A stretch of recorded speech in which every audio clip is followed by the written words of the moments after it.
So మీరు చెప్తున్న దాన్ని బట్టి భారత్ చైనా మధ్య కుదిరినటువంటి ఒప్పందాల్లో చైనా శత్రువు మనకు శత్రువు కావాల్సినటువంటి అవసరం లేదు, మన మిత్రుని చైనా కూడా మిత్రువుగా పరిగణించాల్సినటువంటి అవసరం లేదు. ఎవరి వ్యవహారాలు వాళ్ళవి, ఈ రెండింటి బిజినెస్ మాత్రమే ముందుకు వెళ్ళాలి అనేటువంటి ఒక లక్ష్యం దిశగా. అయితే బ్రిక్స్ కూటమిలో కీలక సభ్యులుగా ఉన్నటువంటి ఈ మూడు దేశాలు భారత్, రష్యా, చైనా, ఈ మూడు కలిసి అమెరికా టారిఫ్స్ కు వ్యతిరేకంగా పోరాటం చేయాలి అనేటువంటి ఆలోచన. దీనివల్ల మొత్తం మీద అమెరికాకి ఒక పెద్ద కుదుపు, అమెరికా పునాదులు కదిలేటువంటి అవకాశం ఉంది అని చెప్పేసి కూడా అంటున్నారు. వాస్తవమేనా సార్? ఇది స్టార్టింగ్ పాయింట్. ఎందుకంటే బ్రిక్స్ దేశాలు అయినందుకు లేదా ప్రత్యామ్నాయ కరెన్సీ గురించి మొన్న చర్చలు జరిగినందుకు సమావేశంలో కన్నెర చేసి బ్రెజిల్ మీద కూడా 50% టారిఫ్ విధించండి. ఇప్పుడు బ్రెజిల్ అధ్యక్షుడు లోలా కూడా తిరుగుబాటు చేస్తున్నాడు, ఇది కరెక్ట్ కాదని చెప్పేసి. మేజర్ కంట్రీస్ 5, 10 సభ్యులు ఉన్నప్పటికీ 5, ఈ 4 కాకుండా మన 3 దేశాలు, బ్రెజిల్ 4, తర్వాత సౌత్ ఆఫ్రికా 5. ఈ 5 దేశాలు కూడా బ్రిక్స్ లో ఆలోచనలు చేసినందుకే డాలర్ సెకండ్ స్థానాన్ని పంపించాలని చూస్తున్నారు అనేది ఆయన ఆబ్జెక్షన్. తర్వాత అమెరికాని కానీ డాలర్లు కానీ జోలికి వస్తే తాట తీస్తానటువంటి స్టేట్మెంట్లు ఇచ్చాడు. కానీ ఇవాళ అమెరికన్ ఎకనామిస్టే వోల్ఫ్ ఒక హెచ్చరిక చేశాడు. అయ్యా, నీకన్నా నీ యూరోపియన్ నాటో కూటమి దేశాల కన్నా ఇవాళ బ్రిక్స్ దేశాల యొక్క ఎకానమీ జీడిపి ఎక్కువైంది, క్రాస్ అయింది. మీదంతా 28% అయితే వరల్డ్ ట్రేడ్ లో వాళ్ళది 35% చేరుకుంది. కాబట్టి మీ బెదిరింపులు పనికిరావు అని చెప్పేసి ఇంటర్నల్ కూడా ఒక హెచ్చరిక చేశారు. కాబట్టి ఇవాళ బ్రిక్స్ దేశాలు ఒకే ఒపీనియన్ ఉంటే ముందు సొంత కరెన్సీలో ట్రేడ్ చేస్తే అక్కడే పెద్ద దెబ్బ జరుగుతుంది.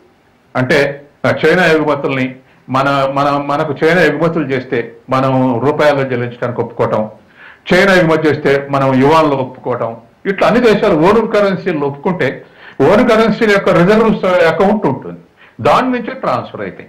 కాబట్టి ఇప్పుడు డాలర్లు లేదు మాకు, మేము దిగుమతి చేసుకోలేము అనేటువంటి ప్రశ్న ఉండదు. కాబట్టి డాలర్ నుంచి విముక్తి కావడానికి ఇది ఫస్ట్ స్టెప్.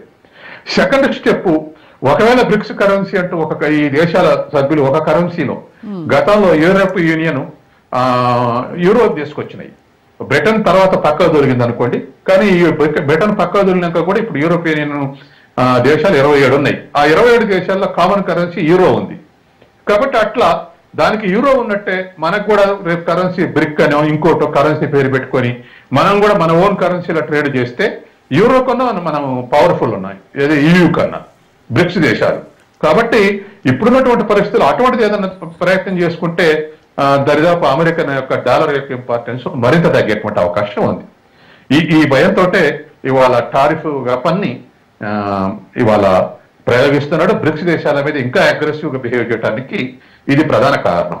కాబట్టి ఈ 10 దేశాల మధ్య, ఈ బ్రిక్స్ 10 దేశాల మధ్య ఏ విధమైనటువంటి అండర్స్టాండింగ్ వస్తుంది, ఇది మాక్సిమం స్థితికి పోతుందా అనేటువంటిది మనం వేచి చూడాల్సినటువంటి అంశం. తర్వాత మరొకటి ఏమిటంటే కార్డియల్ రిలేషన్స్ కి ఇంకొక ఇండికేషన్ అంటే ఇవాళ ప్రకటనలో షాంఘై సమావేశాలకు జిన్పింగ్ అధ్యక్షత వహించినందుకు నేను అభినందనలు జరుపుతున్నా, ఇది గర్వనీయం అని చెప్పేసి ఇవాళ మోడీ ప్రకటన ఇచ్చాడు. ఇచ్చి బ్రిక్స్ సమావేశాలకు, భారతదేశంలో బ్రిక్స్ సమావేశాలు జరగబోతున్నాయి, దానికి మీరు కూడా రండి అని జిన్పింగ్ ఆహ్వానిస్తే, జిన్పింగ్ అన్నటువంటిది ఏంటంటే బ్రిక్స్ దేశాలకు అధ్యక్షత భారతదేశం వహించడం అనేది మాకు అభినందనం, మేము కూడా అభినందిస్తున్నాం, ఖచ్చితంగా వస్తామని చెప్పేసి భవిష్యత్తు సమావేశానికి అధ్యక్షత వహించేటువంటి మోడీని అభినందించాడు. ఇవాళ రేపు అధ్యక్షత వహించే జిన్పింగ్ ని మోడీ అభినందించాడు. ఈ విధంగా ఒక ఆల్టర్నేటివ్, ఎందుకంటే ఒక్క అమెరికానే కాదు, చైనా కానీ మరొక దేశం అయినా ఏకత్వ ప్రపంచం వైపు ఒకే దేశం చేతుల్లో ఎకడమిక్ అంటూ పొలిటికల్ పవర్ కేంద్రీకృతం అయితే అనేక అరిష్టాలు జరిగినాయి, ఇప్పటికి కూడా జరుగుతున్నాయి అనేక యుద్ధాలు. ఇప్పుడు మనకు ఆ టైం లేదు, కానీ ఇజ్రాయిల్ దాడి కానీ, ఇరాక్ మీద దాడి కానీ, ఇరాన్ మీద దాడి కానీ, ఇంకా ఇతర దేశాలు అనేక మీద బెదిరింపులు కానీ, ఇవన్నీ కూడా ఇవాళ ఏకద్రవ ప్రపంచం వల్ల ఇటువంటివి జరుగుతున్నాయి. కాబట్టి ఏ ప్రపంచంలో ఇలా కాకుండా ఆల్టర్నేటివ్స్ ఉంటే సామాన్య దేశాలు అన్ని కూడా కొంత లిబర్టీ లభించేటువంటి అవకాశం ఉంది. అయితే SCO సమావేశంలో మోదీ, షీ జిన్పింగ్, పుతిన్ ఈ రకంగా ఒకరినొకరు అభినందించుకోవడము, ఈ పరిణామాలన్నీ కూడా చైనా సరిహద్దు వివాదాలు మనకు ఏవైతే ఉన్నాయో ఇవన్నీ కూడా ఒక కొలిక్కొచ్చేటువంటి అవకాశం ఉంటుందంటారా? సరిహద్దు వివాదాలు కూడా గతంలో అగ్రెసివ్గా ఉన్నప్పుడు రెండు దేశాల మధ్య సంబంధం లేనప్పుడు కూడా సరిహద్దు పరిష్కరించుకుంటూ వస్తున్నారు. దరిదాపు 1963 నుంచి ఇప్పటి వరకు ఎన్నేళ్లు గడిచిపోయింది? 37+25 దరిదాపు 55-60 ఏళ్లు గడిచిపోయింది. ఈ గడిచిపోయిన సమయంలో సరిహద్దులో చాలా సమస్యలు పరిష్కరించబడ్డాయి. 14 చోట్ల విభేదాలు ఉన్నాయి, అవి 3 చోట్లకు తగ్గిపోయినాయి. ఇప్పుడు ఆ 3 చోట్ల పరిష్కారం అయితే పూర్తిగా పరిష్కారం అవుద్ది. తర్వాత ఇద్దరి మధ్య భౌగోళికంగా ట్రేడ్ కొరకు రేపు సరిహద్దును ఓపెన్ చేయాలనుకుంటున్నారు. గాల్వన్ ఘర్షణల తర్వాత మూతపడ్డాయి, ఇప్పుడు ఓపెన్ చేయాలనుకుంటున్నారు. తర్వాత ఇప్పుడు ఎకానమీలో ప్రైమరీ సెక్టర్, ఇండస్ట్రియల్ సెక్టర్ లేదా సెకండరీ సెక్టర్, తర్వాత టెర్షరీ సెక్టర్ లేదా సర్వీస్ సెక్టర్ అంటారు. సర్వీస్ సెక్టర్ ఇవాళ అన్ని ఎకానమీని డామినేట్ చేస్తుంది. దరిదాపు డెవలప్డ్ కంట్రీస్లో అయితే 95% ఈ సర్వీస్ సెక్టర్ ఉంది. మనలాంటి దేశాల్లో కూడా 70% యావరేజ్న ఈ సర్వీస్ సెక్టర్ ఉంది.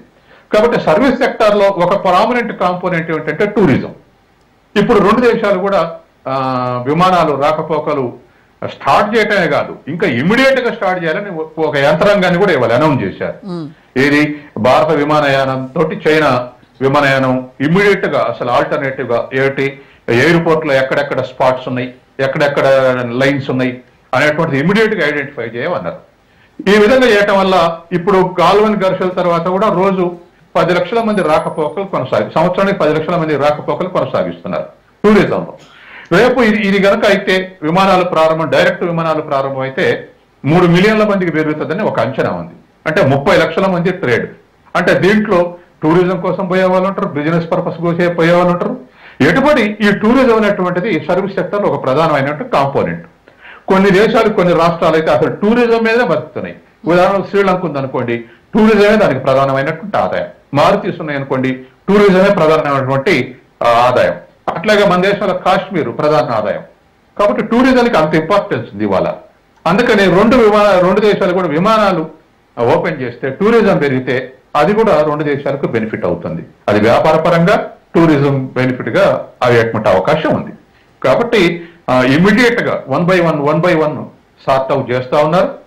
దరిదాపు షాంఘై సమావేశాల తర్వాత ఇంకా కొన్ని ఈ ఎక్స్పర్ట్ కమిటీస్ ఎక్స్చేంజ్ చేసుకున్నప్పుడు ఇంకొన్ని పాజిటివ్ విషయాలు మనకు బయటకు వచ్చాయి.